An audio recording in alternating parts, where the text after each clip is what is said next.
This week's Tales from the Territories episode covered Verne Gagne's AWA with a new roundtable of talking heads. They included Greg Gagne, Diamond Dallas Page, Medusa, Jim Brunzell, and Ken Patera. I didn't think this one was as good as the Memphis stuff, but I still enjoyed it.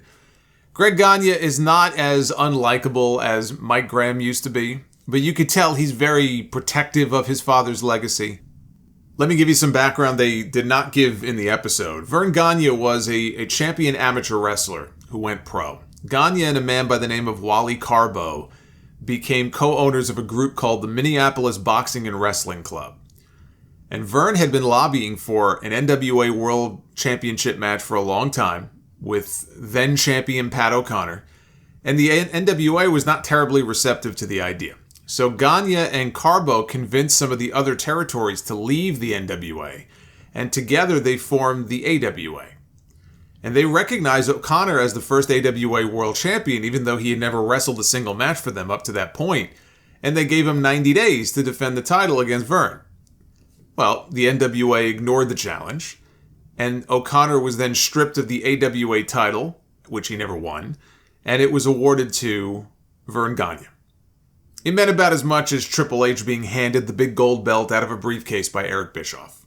And that started Verne's first of 10 title reigns as the AWA champion. DDP said that it was the AWA that gave him his first big break. He thought that he was too old to wrestle, he got hurt, and so he started managing. Medusa had been doing independence and was flat broke when she got the call to come in and work a program with Sherry Martel. She said that when she got her first AWA payoff, it was for $800, which was more money than she had ever made in her life. And she used that money to buy markers for the graves of a couple of her family members that had passed away. So she was very complimentary to Verne for what he did for her. A lot of the issues that guys had with Verne over the years centered around money, but Medusa had nothing but positive things to say about him. Patera was sponsored by Verne for the 1972 Olympics, and eventually he joined the AWA. He got into pro wrestling. Greg told the story of Ric Flair quitting one of Verne's infamous camps from hell. It was 6 hours of training, 6 days a week. He would have guys running up 20 flights of stairs with another wrestler on their shoulders, and then they would be training in the ring for an hour. They were out in a barn in the frigid Minnesota temperatures. Flair one day said, "Fuck this, I quit." And he went home. And Verne shows up one day, he says to Greg, "Where's Rick?" And Greg says, "Well, he quit. He went home." So Verne went to Flair's house. He obviously saw something in him. I don't think he would just do that with anybody who quit. He went to Flair's house, he smacked him so hard that he knocked him to the ground, and he told him flat out, "You're not quitting." And Flair went back and he finished the camp. And Flair told the same story in his ESPN 30 for 30 special. Flair claims he actually came very close to quitting a few more times even after that. But obviously he stuck with it. But then we got into the stories, including a crazy story about Mad Dog Vashon, another staple from the AWA days, nearly causing their plane to crash. They were on a small passenger plane one day. They called it Suicide One because it was like a rickety plane. It would shake. It would make all kinds of noises. Every time you flew in it, you thought that was going to be your final flight. Mad Dog was nervous because he was getting ready to meet his fiance's family for the first time. And so the boys start drinking, and Jim Brunzell, he said that he was the resident pharmacist. Mad Dog asked him for some uppers, and Jim had all of his pills, and he gave him a couple of pills. He said, "Just take one." Instead, Mad Dog took two. Later on, after the meal with his soon-to-be in-laws, Mad Dog is all wound up. He's already drank a pint of whiskey. He drinks, I think, another pint of whiskey. Even more pills. Brunzell says he gave him Quaaludes. Now, if you know about all the accusations against Bill Cosby, or if you saw that scene, you know what scene I'm talking about from The Wolf of Wall Street. You know all about Quaaludes. It was a very powerful sedative. They're not even legal anymore in this country. I think Reagan signed a law back in the 80s banning their distribution. You would think that would calm down the Mad Dog, but nope.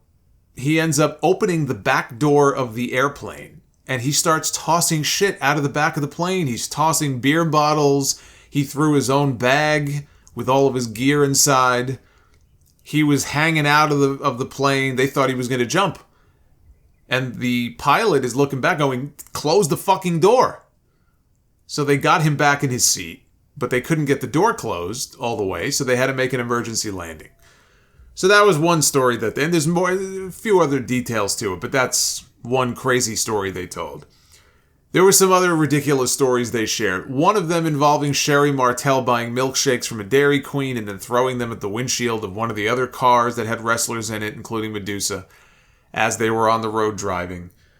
And there was another story of a fan, and this is actually a pretty famous story, a fan shooting at Bobby the Brain Heenan because Bobby had so much heat. Long before he made a name for himself nationally, working for Vince, he was in the AWA. Yeah, Bobby used to wrestle, but then in the AWA, he was managing Nick Bockwinkel. That's really where the Heenan family started. It started not in WWF, it started in the AWA. But on this particular occasion, Verne was having a match with Nick Bockwinkel, who Bobby managed, and they heard some popping sounds, like pop, pop, pop. And as Greg told the story, as it was told to him, the bullets missed Bobby and hit some fans in the front row. And he claimed that the guy who did it was never caught. Nobody died, but there were people who got caught in the line of fire. So I looked this up, and there was a Chicago Tribune story about the incident that ran on January 27, 1975. And the story cited a 36-year-old truck driver as its main source. And as the truck driver tells it, the fan became very upset when Heenan was interfering in the main event. And so thinking that Bockwinkel was going to, unfairly get the win, he opened fire. Because, of course, that's the rational thing to do if you go to a wrestling show. The fucking heel is about to help his guy win the match. Let's open fire. So there was another story in the Tribune 5 years ago talking about the incident. And when the reporter asked the Chicago PD for information about, what happened that night, they told him that unless you have a victim's name, you're out of luck. You're not going to be able to get anything out of us. All these years. I mean, that's 1975, for God's sakes. So he reached out to 6 wrestlers who were on the card that night. See, this is the kind of investigative journalism I can get behind. This guy was bound and determined to get whatever information he could about this incident. So he found the names of 6 wrestlers who were still alive who were on the show that night. One wrestler emailed him back and said that he had already left the building by that point because he had a 400-mile drive back home. But he remembers being in the car and hearing the news on the radio as he was driving that somebody shot at the boys and missed, and it hit several fans at ringside. And upon hearing the news, this person's main concern was, well, there won't be anybody at the matches next month. When they come back to Chicago, there's not going to be anybody there. Spoken like a true pro wrestler. Spoken like a pro wrestler at a time when there were no guaranteed contracts, and you only got paid if you worked. So Heenan in later years claimed that the gunman would come back, but nobody would ever point the finger and actually say they saw him do it. And so they didn't have him arrested, but they would put police around him to watch him. Again, which version of the story you believe is up to you. But obviously there was an incident that took place. People took their wrestling very seriously back then, not just in Memphis, obviously, but also in the AWA. There was a disgusting story involving Adrian Adonis and explosive diarrhea on a plane that I wish I would have skipped over. And I am not going to get into it because I don't even want to think about it. But then you can't have an AWA episode without Ken Patera being there to tell the infamous McDonald's story. And I have to say, I admire his commitment to the lie that he has told for all these decades that he wasn't the one who threw the boulder through the window, but he is so full of shit. He is more full of shit than Adrian Adonis in that other story. That even the other people on the panel were openly laughing and mocking him. They were laughing at him as he told the story. So I'll fill in some of the blanks here because I've told the story on the podcast before and I love telling it. So it's April of 1984. They're in Waukesha, Wisconsin. Patera was staying at a Holiday Inn. He had Masa Saito with him. They were going to be roommates. It's after a show. It's late. It's after midnight. The bar is open. So they have about 6 or 8 scotch and waters, but they have not eaten a thing all day. So they ask about food, and the person, I guess the receptionist or whatever, tells them that at the bottom of the hill, there is a McDonald's. Now, Saito had hurt his leg in the match that night, and Ken says, how's your leg? Can you walk? And he goes, it still hurts. So Ken says, all right, stay here. I'll go get the food. He goes to the bottom of the hill. He sees the golden arches, and he tries to go inside, but he finds out they're closed. Now, there is a worker in there. The worker comes over to him and says, we've been closed for about an hour and a half. But Ken says he sees people inside. Not only does he see people inside, he sees this giant platter of burgers. And the worker says, yeah, that's a television crew. They're here to shoot a commercial. Now, this is Patera's version of events. He sees the platters, or platter, whatever, however many platters it was, of burgers, stacked up like a mountain. And he says, well, give me 3 or 4 or 5 burgers to go. As if that would be enough for 2 pro wrestlers. The person tells him, no, we're not allowed to sell cold food, and we need them anyway for the shoot. Patera claims that he went to go leave, right? I guess, well, okay, thanks, right? So he goes to leave. As he's going to leave, a young kid who had just been fired from that same McDonald's happens to show up, grabs this giant boulder from a nearby rock garden, and tosses it through the window. And then he starts screaming, fuck them, they fired me. And Patera asks him, is that why you threw the rock through the window? And the kid says, yeah. And he takes off running. And so with that, Patera walks back to the hotel. So if he is to be believed, let's recap this, okay? If Ken Patera is to be believed, he calmly went to go leave. A kid, then, who I presume a teenager, suddenly shows up, claims that he was fired from working at this McDonald's, and at that exact moment, he picks up a 30-pound rock, at least 30 pounds, and hurls it through the drive-thru window. When you have this powerlifter pro wrestler standing right there who just happened to be in the wrong place at the wrong time. I don't know why he still sticks to that story, because he is clearly full of shit. But he gets very defensive whenever somebody brings it up or laughs at him or insinuates he's not telling the truth. I mean, every single person on this panel was laughing their ass off. And Medusa flat out said, with all due respect, I don't believe a word that you're saying. Because it is simply not possible to believe. When you recap the events, it's just not plausible. It's just not. And meanwhile, if he was the one, if there was a kid who worked there, who came back and threw a rock through the window, you would think, if that's his version of events, they would have found the kid. They would have went to the McDonald's and said, wait, this person claims it's somebody who worked here. You just fired. Can we get that kid's address? Can we get his information? We'd like to bring him in for questioning. I don't believe that ever happened. It's like the kid disappeared into the wind like he's fucking Batman. Maybe he was Robin.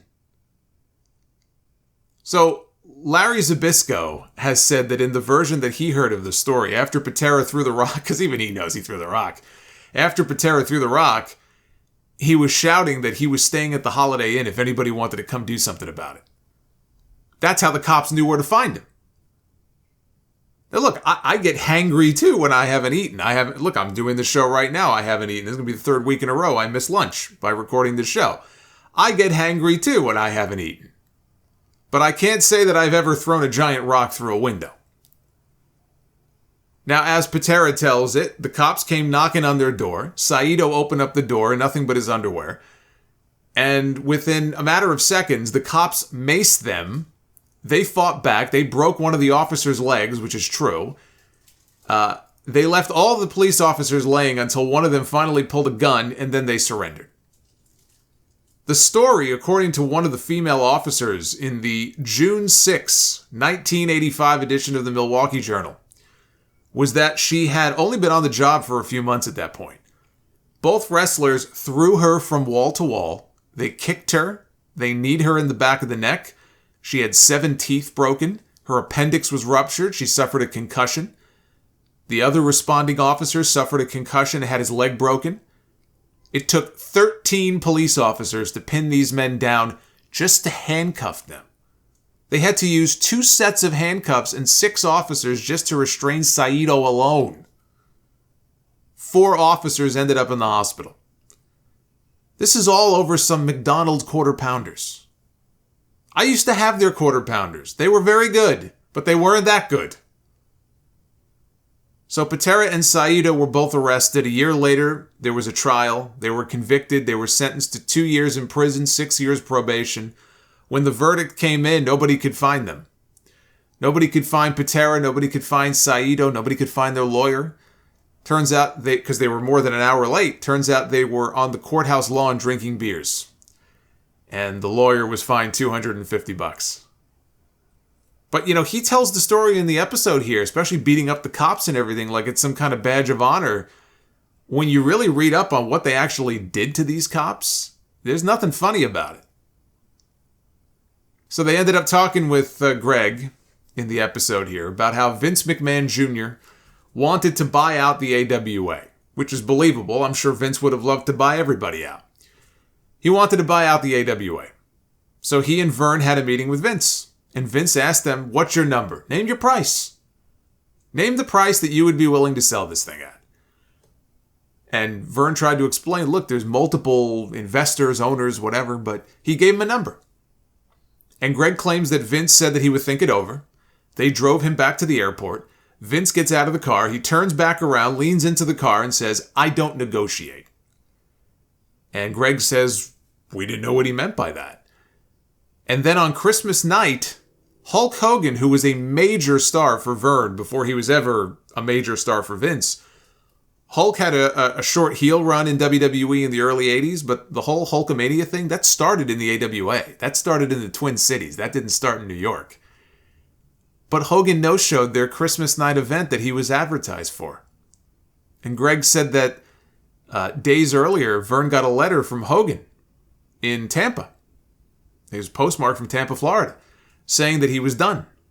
Verne didn't believe it. Verne thought that it was Eddie Graham, the Florida promoter, playing a prank on him. So he threw the letter away and he didn't pay any mind to it.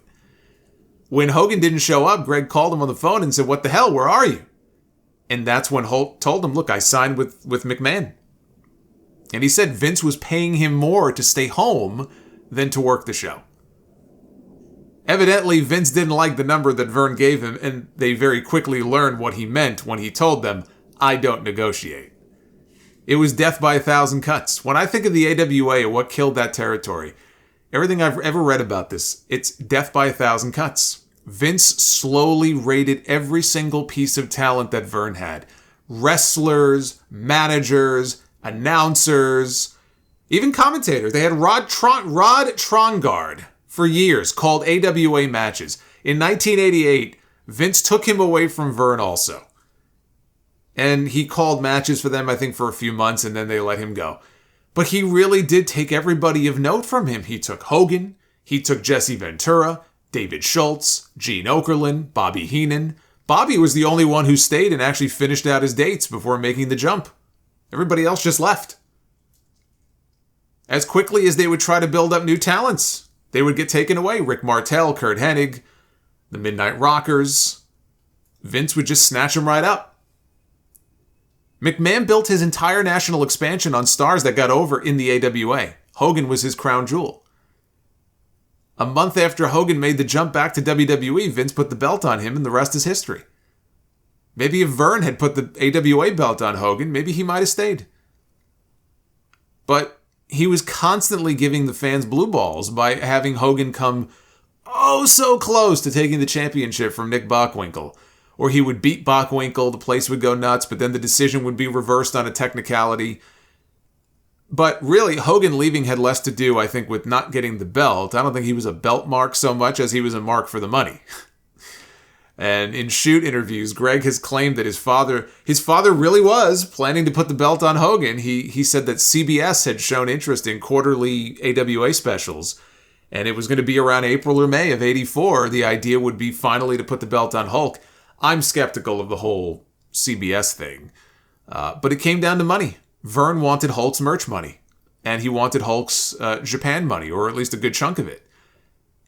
He was supposedly already selling t-shirts that had Hulkamania on them. I guess Hogan wasn't seeing any of that money. So, I mean, again, if things had worked out differently, who knows how different things would have looked for the AWA. You know, that night that Hogan slammed Andre in front of 93,000 people, or whatever number you believe, the AWA was running a live event from a Catholic high school in Illinois. If Verne wasn't so greedy, he might have been able to keep him. He might have been the one putting Hogan, maybe not 93,000, but he could have been the one packing houses with Hulk Hogan as the AWA champion had he not been so greedy. But in the episode, Greg just buries Hogan by saying, you know, back then there were no contracts. All you had was your word. All you had was a handshake agreement in wrestling. And until Hulk Hogan came along, nobody had ever broken that agreement. Like some kind of sacred vow. In all of wrestling, we're supposed to believe from 1950 until 1983, nobody except Hulk Hogan had ever gone back on their word. You know, to hear Greg Gagne tell this story, you would think Hulk Hogan invented the whole idea of jumping ship. Maybe he said it so many times that he honestly believes it. Either that or he's losing his faculties here in his old age. But that's still only the second most ridiculous thing that was said in this episode, behind Ken Patera still trying to claim that it was a kid and not him who threw the rock through that window. So, to sum it all up, AWA, it's sad to look back on how much bigger it could have been, as big as it was. It could have been even bigger. But it was the biggest territory at one point. Absolutely stacked roster. You look at the roster of talent they had. But after Vince rated their talent, it was a steady decline until they just finally folded. And if you really think about it, AWA ended up being the first real feeder system for WWE. Years before ECW became the feeder system for WWE and WCW back in the mid-90s, AWA was that for Vince.